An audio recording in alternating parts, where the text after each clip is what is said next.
Hi hello నమస్తే welcome to social post. నేను మీ యాంకర్ పప్పు. ఈరోజు మనం ఒక స్పెషల్ గెస్ట్ నుండి ఆ గెస్ట్ ఎవరో కదా, criminal court senior advocate Vijayalakshmi గారితో ఉన్నాం. న్యాయపరమైన చట్టపరమైన సందేహాలు మేడం గారిని అడిగి తెలుసుకోవడానికి ప్రయత్నిద్దాం. నమస్తే మేడం. నమస్తే అమ్మా. ఎలా ఉన్నారు? బాగున్నామ్మా.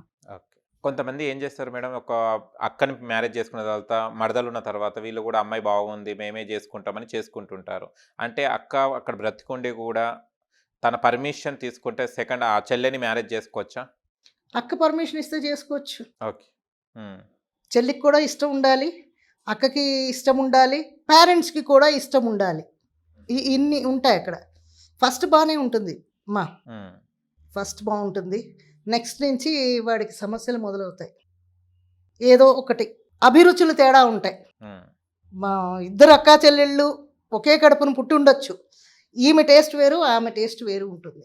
ఇక్కడి నుంచి వస్తాయి క్లాషెస్. ఓకే.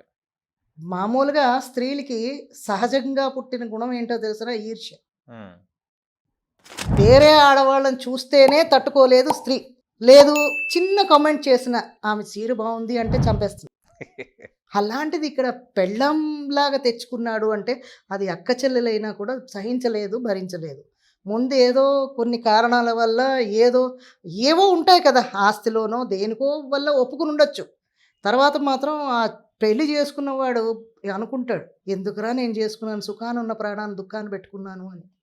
బతకలేడు, చావలేడు, చంపనీయరు వాడిని. చచ్చిపోతే వీడిని ఎవరు పోషిస్తారు? నిజం కూడాను. నువ్వు చేసుకున్నది దేనికి? మిమ్మల్ని భరిస్తాను అనే కదా. సో భరించాలి. భర్త అంటేనే భరించేవాడు. ఈవేళ రేపు ఒక్కళ్ళనే భరించలేకపోతున్నాడు, ఒక్క ఆడవాళ్ళనే భరించలేకపోతున్నాడు. ఇద్దరిద్దరం చేసుకొని ఏం చేద్దామని చేసుకున్నామని వస్తుంది తర్వాత. సంపాదన డివైడ్ అయిపోతుంది. ఒకటి ఉంటే హ్యాపీగా ఉంటుంది. ఇప్పుడు ఇద్దరు కలిసి ఉన్నా కూడా బయట వాళ్ళకి మాత్రం అమ్మ నువ్వు దూరపు కొండలు ఉన్నగా కనిపిస్తాయి. లోపల మనం కొండ ఎక్కే కొద్దీ వాటిలో గతుకులు ఎన్ని ఉన్నాయి, గుట్టలు ఎన్ని ఉన్నాయి, మొక్కలు ఎన్ని ఉన్నాయి మనకు కనిపిస్తుంది. లోపల మాత్రం చాలా జరుగుతాయి. అవి భరించలేరు. శ్రీకృష్ణుడికే తప్పలేదు, పెద్ద పెద్ద మహాపురుషులకి తప్పలేదు. మానవ మాత్రలు మనం ఎవరం తట్టుకోలేము. అది సెకండ్ వైఫ్ అనేది ఎప్పుడు కూడా పెట్టుకోకూడదు. అది ఒక్క వైఫ్. ఇన్ కేస్ ఆఫ్ భార్య చనిపోయింది అని అంటే ఓకే చేసుకోవచ్చు. అదే పని భార్య చేస్తే ఊరుకుంటారా? అదే పని భార్య చేసుకుంటే ఆస్తి కోసం చేసుకుని నీ అన్నని ఎవరైనా, ఇప్పుడు ఒక భర్త ఉన్నాడు, వాడికి అన్నో తమ్ముడో ఎవడో ఉన్నాడు, ఈ ఆస్తి ఎక్కడికి పోకుండా ఈమె చేసుకుంటే ఒప్పుకుంటావా? అప్పుడు మాత్రం రూల్స్ అండ్ కస్టమ్స్ వస్తాయి.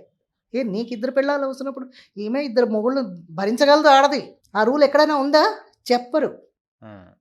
ఎందుకంటే వీడి ఈగో, నీకే ఒక్కడికే కాదు ఈగో, ఆడవాళ్ళకి ఉంటుంది. వీళ్ళది కనిపించదు. నీ రా, నీ సంగతి చెప్తా అంటుంది పెళ్ళం.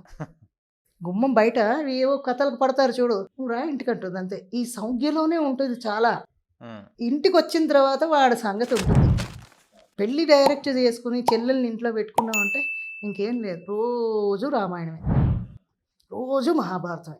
Okay, thank you so much madam. Thank you అమ్మా.